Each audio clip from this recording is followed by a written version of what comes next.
Hello shipbuilders, and welcome back to the Cheddar Fox channel, and today I'm going to show you the answers to some of the most frequently asked questions and most useful tips I've found for Cosmoteer. So let's jump right in. It might not be commonly known anymore, but you can control your ships in formations and even make your own to use. To access this feature, you need to go into Settings, Gameplay, and turn on Show Advanced Ship Commands. Then you'll find your controls in the bottom left here. When you go to a station, click this tab over here and it brings you to the crew hiring page, where your only limits are credits, fame, and beds on your ship. You gain fame by completing missions and defeating other ships. To transfer crew from one ship to another, or claim an abandoned ship, open this submenu and select Transfer Crew or Resources. Note that crew transfers will be grayed out if the airlock is non-functional or there aren't enough beds connected. Building a second ship in campaign mode used to be a little bit awkward, as you had to build a second ship off your first ship and then use explosives to separate it. But now it's really easy because we have a button right up here. You can download ships or mods for the game easily by going to the Steam page and pressing on the Steam Workshop button. Here, you can browse mods and ships and download them by pressing subscribe. Then all you need to do is enable the mods in-game in the mod menu here. Ships automatically get put in the ship menu under Steam Workshop. Speaking of mods, if your one gripe with the game is you don't like the amount of violence in it, I made a mod just to fix that I always use. It's called the Robotic Crew mod, and the link is in the description. It's compatible with multiplayer and doesn't affect how the game is played. Hyperjumping requires two things, a hyperdrive and Hyperium. To jump around your local system, press J or the hyperjump button down in the corner. You can only jump to hyperdrive beacons and relays. To go between systems, you need to be at a relay for that target system and right-click on the relay to jump. Having more hyperdrives spread out throughout your ship increases efficiency. Due to hyperdrives having Hyperium limits, having too few drives, too small drives, or using them inefficiently will limit your range. Did you know you could target with railguns? First, set a railgun to fire at target only. Next, when in battle, set a target of a specific part.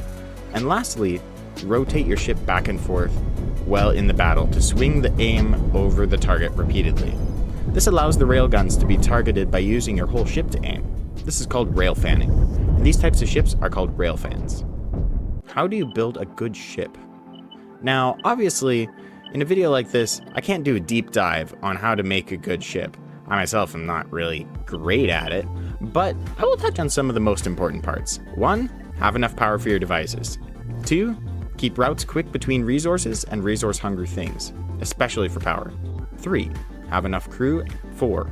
Have crew bunks within a short enough path to resources, especially power sources, so that the game always grabs more crew from bunks instead of queuing more tasks for the currently busy crew that are closer.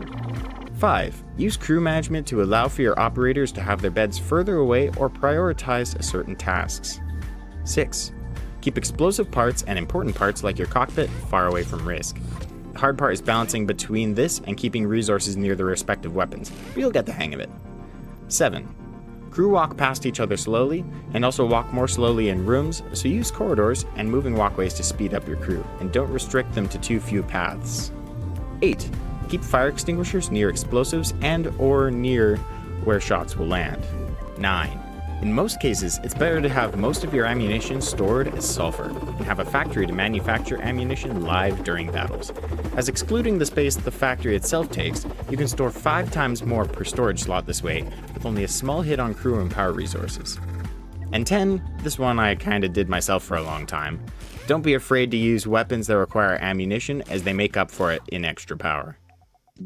And back to the regular tips.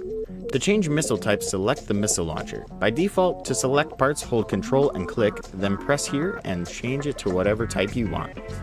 To upload ships to the workshop, first go to My Ships in the ship library and right-click on it. This will allow you to make a new folder. Name that folder what you want the name of the item to be on Steam.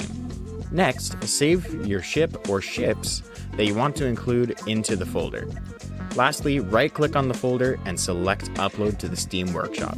Make sure to set it to public if you want others to be able to see and download it. To build on a diagonal, start building like you normally would, then press Q or E to rotate your camera and start building. Once you're done, go into your ship's submenu and change default flight direction to whatever way you want it to be. Defending against nukes is hard, but there's a few good ways to do it. 1. Nukes only aim immediately after launch, and do not follow your ship. so your best defense is to have good crabbing capability to dodge them. 2. Lots of point defense or flak cannons. It works pretty good. 3. Guard your ship with tons of armor or by making layers separated by gaps to save on material. This has a similar effect but is cheaper and lighter. Did you know you can have direct control over your ships and fly them yourself? Just press Ctrl plus D and direct control mode will be enabled. Most of the time it's not that useful, but at times it can be good for getting out of jam. It's also the best way to test for ship agility. If you have any more useful tips, tell us in the comments below, and anyway, this has been Cheddar Fox, and I'm signing off. God bless!